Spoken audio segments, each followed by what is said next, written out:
Vamos, pas de faux pas. Victoire du Real Madrid, 2-0, clean sheet. C'était important de gagner, les gars. La veille, le Barça et l'Atlético Madrid avaient gagné. Le faux pas était interdit. C'est chose faite, on gagne 2-0. C'était pas évident face à cette équipe de Girona qui a joué très très bas. Et voilà, c'est chose faite. Le plus important est fait. Les 3 points, l'essentiel, c'est les 3 points comme on dit. Victoire. On recolle au classement, on est toujours là. Les gars, la course au titre, elle est vraiment haletante. Ça va être vraiment du suspense jusqu'au bout. Ce sera qui fera le faux pas. Qui c'est qui fera le faux pas en premier? On verra, on va suivre les matchs. Il y a encore plein de matchs qui arrivent. Notamment le match retour entre le Barça et l'Atlético. Le retour du Classico aussi. Barça-Real Madrid. Ces matchs-là vont être très importants pour la course au titre. Les confrontations directes, on connaît. Mais c'est parti, on va directement passer à la compo. Et voici la compo. On a quelques changements. Courtois maintenu dans les buts. Vasquez qui revient au poste d'arrière droit. Asensio toujours maintenu. Moi, ça me fait plaisir dès que je vois Asensio titulaire en défense centrale. C'est mérité. Le retour d'Alaba. Ça fait plaisir aussi. Il a joué 90 minutes. Ferland Mendy qui tient son poste derrière gauche. Double pivot Modric, Tchouaméni. Brahim Diaz plus en numéro 10 pour combler l'absence de Bellingham qui est suspendu, je rappelle, pour 2 matchs, il me semble. Vini à gauche, Rodrigo à droite, Mbappé en pointe. Le trio offensif. Ok, les gars, ce match, il s'est passé plein de choses quand même. Il s'est passé pas mal de choses. Le Real a plutôt fait une bonne première mi-temps. Même si Girona était dangereux quand même. Girona était dangereux, s'est procuré pas mal d'occasions. Je reprends ça à cet arrêt de Thibaut Courtois. Ouais, heureusement qu'il est là quand même parce qu'à 0-0, Courtois nous fait un arrêt digne des grands gardiens qu'il a l'habitude de faire. Ah, il est vraiment imposant devant sa cage. Il fait une parade, mais il prend toute la cage en fait, tellement il est imposant. C'est une araignée le mec. Donc ouais, merci encore à Courtois, à 0-0 qui fait cette énorme parade. On a eu pas mal d'occasions. On a eu pas mal d'occasions en première mi-temps, notamment Vini, Mbappé. J'ai beaucoup aimé la connexion. Hein. Franchement, c'était Wi-Fi, c'était même câblé à haut débit, hein, les deux. Ils se sont beaucoup trouvés, je crois. Il faudrait que je regarde les stats, mais il y a eu beaucoup de passes, beaucoup d'échanges entre eux. Un peu moins du côté droit avec Rodrigo. Mais voilà, ça n'a pas abouti à quelque chose. C'était assez brouillon. Beaucoup de déchets, notamment de la part de Vinicius. Par moment, il devait la donner à Mbappé, il l'a pas fait. Par moment, il a tiré, mais il devait pas tirer, etc. Mbappé, pareil, il a essayé de trouver Vini, mais c'était pareil, c'était un peu brouillon. Les deux ont essayé de se trouver. Par moment, c'était bien fait, mais par moment, il y a eu beaucoup de déchets techniques. On n'a pas réussi à péter le verrou parce que oui, comme j'ai dit, Girona, les gars, ça jouait plus que bas. Hein. C'était même pas bas, c'était même pas un bloc bas, c'était un bloc souterrain. Ils étaient tous dans leur surface, en fait. Impossible de péter le verrou, impossible de trouver ne serait-ce qu'un petit espace. Les blocs bas, les gars, il n'y a rien de pire dans le football. Franchement, regardez les matchs. À chaque fois, on se fait chier. T'as les 11 joueurs, les 10 joueurs qui sont dans la surface.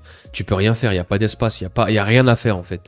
Et les équipes comme le Real ou comme le Barça ou autres, on a besoin d'espace. Les joueurs comme Vini, comme Mbappé, comme Rodrigo, ils ont besoin d'espace pour pouvoir se projeter en profondeur, etc., jouer verticalement. Et c'est vrai que les blocs bas, wow, c'est compliqué à trouver la faille, à faire péter le verrou. On a réussi, mais comment tu fais pour péter un verrou? Il faut lâcher un banger de 35 mecs. Il faut lâcher un banger et qui c'est qui s'est porté volontaire? C'est Luka Modric. Lukita sur un corner, le ballon revient aux abords de la surface, amorti poitrine, demi-volée. Ça part, ouais, pleine lucarne j'allais dire, mais bon, elle redescend. Magnifique, magnifique demi-volée. Lukita Modric presque à 40 ans, mais qu'est-ce qu'il nous fait? C'est quoi cette demi-volée? Et c'est lui qui débloque la situation parce que comme j'ai dit, les blocs bas, t'es obligé de frapper de loin. Et si c'est pas Valverde, bah pour le coup c'était Modric. Magnifique demi-volée. Ça débloque la situation, 1-0. Franchement, j'ai pensé à Stan direct parce que je sais que Stan, il en a marre de Modric. Tous les matchs, c'est son jubilé. Il a 150 ans, il veut pas s'arrêter. Il va continuer à te fatiguer, il s'arrêtera pas, il va continuer à fatiguer les gens. Modric, ça fait plaisir pour lui, vraiment. Quel joueur, même avant ce but, il a été partout. Les passes, le tempo du jeu, etc. Franchement, Lukita, homme du match, mérité. Et il a été exceptionnel cette première mi-temps. Grâce à lui, on mène 1-0 à la mi-temps. On revient en seconde période. Vini toujours en jambes, hein, toujours volontaire, toujours à foutre le bordel sur son côté gauche. Il y a eu pas mal de passes en profondeur pour lui. Il a essayé de jouer, mais un peu trop individuel à mon goût. Il cherchait vraiment son but. Ça fait 3 mois, je rappelle, qu'il n'a pas marqué. Du coup, voilà, il avait ce côté individuel. Par moments, il repiquait dans l'axe. Il pouvait la mettre à Mbappé, il ne l'a pas fait. Voilà, il a essayé de tirer, il a tapé la barre. Il a tiré au-dessus. Voilà, Vinicius, malgré ses déchets, malgré que ce soit brouillon, il s'est procuré énormément d'occasions. Et il fout le bordel sur son côté gauche. Mais il déstabilise, il percute à chaque fois. Vraiment, un contre un, Vini, c'est un des meilleurs, il n'y a rien à dire. Franchement, il est inarrêtable. Quand tu es défenseur, ça doit être un enfer de défendre sur lui. Et pour le coup, ouais, pour le coup, en deuxième période, il y a eu Mbappé. Mbappé qui s'est procuré aussi quelques occasions. Il a eu notamment 2 face-à-face. Il a pas réussi à conclure. Je repense à cette magnifique passe de Modric par-dessus. Il fait un contrôle magnifique en porte-manteau.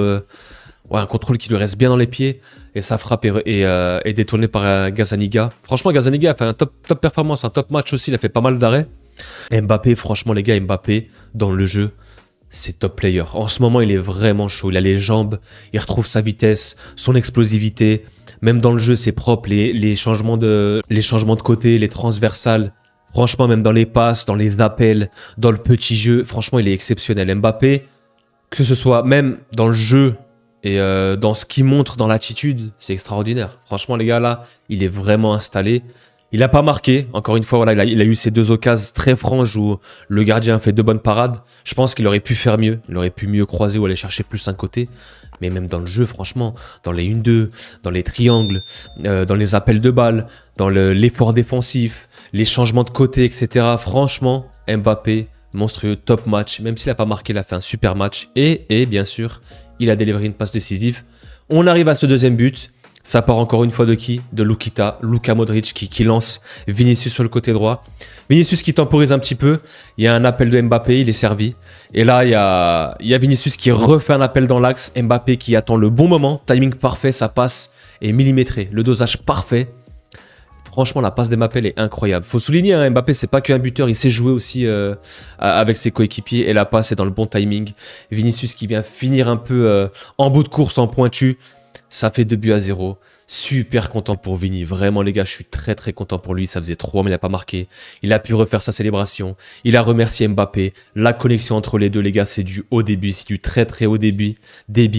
Et franchement, ça fait plaisir de revoir Vinicius marquer sur une passe d'Mbappé qui plus est. Voilà, victoire 2-0. En fin de match, Mbappé se procure encore une occasion qui bute encore sur Gazzaniga. Ouais, ça aurait pu faire 3 ou 4-0. En deuxième mi-temps, Girona n'a pas été très dangereux.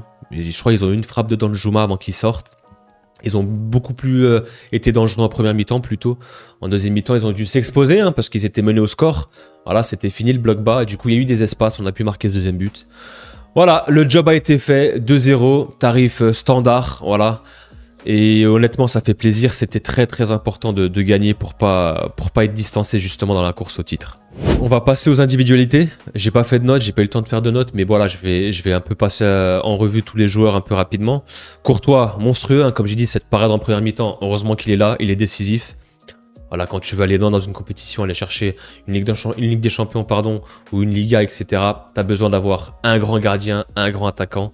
On connaît ce poncif, mais c'est réel, les gars. Et encore une fois, il nous sauve. Et on a pu rester à 0-0, et puis derrière, on a pu ouvrir le score. Vasquez à droite, encore une fois, moi j'ai du mal avec lui, j'ai du mal avec Vasquez. Oui, c'est un soldat, oui, c'est un joueur qui est là depuis un moment, etc. Offensivement, comme je dis, c'est pas dégueu, mais défensivement, les gars, c'est trop léger, encore une fois. Sur Danjuma, il est là, à un moment donné, tu vois, il fait du recul-frein, il recule, mais à un moment donné, tu veux reculer jusqu'à où? T'es dans ta surface. À un moment donné, il faut intervenir, Lucas Vasquez. Il faut intervenir. C'est pas normal ce qu'il fait sur le côté, il se fait prendre par...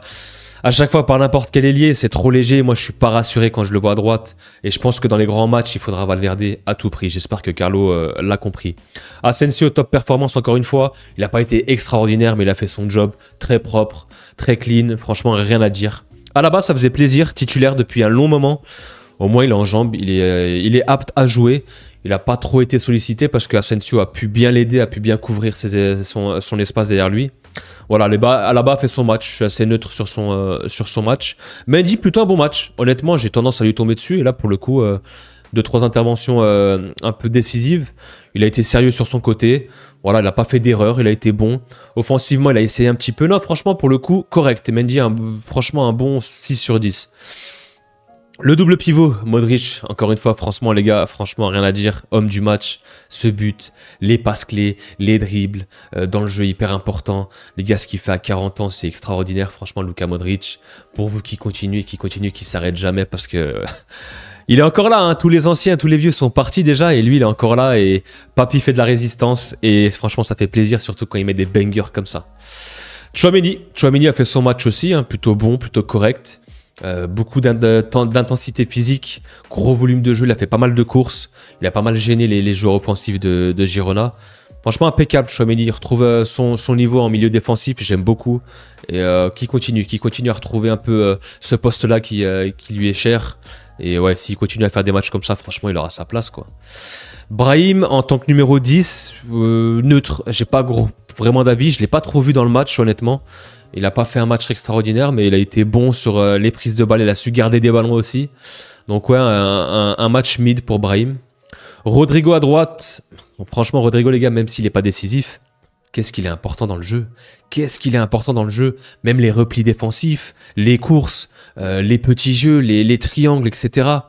Le mouvement sans ballon. Non, franchement, Rodrigo, les gars, c'est encore un top player, hein, encore une top performance. Même si j'ai dit qu'il n'a pas été décisif, mais il est trop important dans le jeu. C'est le joueur intelligent, c'est le joueur QI football devant et il est indispensable dans l'équipe. Vini, bah franchement, très très bon match. Très perturbant son surcoté. Hein. Franchement, sur son côté, il a pas mal foutu le bordel, il a pas mal provoqué. Il a beaucoup déstabilisé les défenses et franchement, là, Vini, comme d'habitude. Un peu brouillon, encore une fois. Hein, c'est un peu beaucoup de déchets.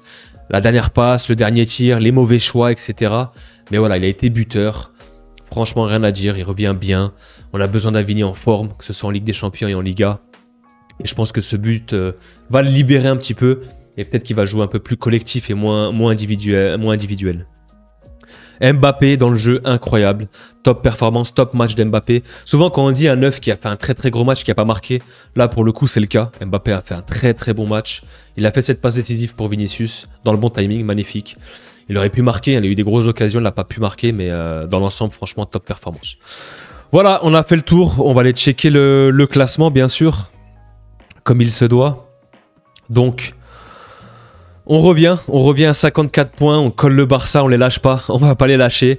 L'Atlético Madrid qui a gagné aussi, qui est à 53 points. Je crois Bilbao aussi a gagné, Villarreal a gagné aussi, donc ouais, hein, tout le monde a gagné. Les 5 de devant ont gagné. Donc la course au titre continue. Les matchs à venir pour le Real. Mercredi, Coupe du Roi, match aller à la Sociedad. Jamais évident d'aller jouer là-bas sur ce terrain. Copa del Rey les gars cette semaine, mercredi, on va jouer tous les 3 jours, c'est reparti. Le week-end prochain, samedi prochain, ce sera déplacement au Betis, donc 2 déplacements. Et ouais, la semaine qui suit d'après, le 4 mars, le match aller de Ligue des Champions, 8e de finale contre l'Atlético Madrid, le derby. Ça va être très très bouillant les gars, ça va être très très chaud. Il faut faire un gros match d'entrée au match aller les gars, parce que le retour ce sera là-bas. Il faut directement gagner au match aller et avec la manière si possible. Et voilà, ensuite, il y aura un match de Liga, le match retour, etc. Villarreal, Leganés. Ouais, il y a 3-4 matchs hyper importants là, même 5 matchs. Donc Copa del Rey, Liga et Ligue des Champions. On sera forcément là pour suivre tout ça, faire les débriefs. Voilà, en tout cas, merci les gars, à tous ceux qui suivent, à tous vos commentaires, ça fait chaud au cœur. Abonnez-vous pour les nouveaux, n'hésitez pas à suivre la chaîne, à donner de la force, ça fait toujours chaud au cœur. Merci à tous ceux qui soutiennent le mouvement et la chaîne. On se retrouve très bientôt de toute façon pour les débriefs dans la semaine, le match de Copa. Et en attendant, prenez soin de vous la famille et je vous dis à très très vite. Ciao ciao.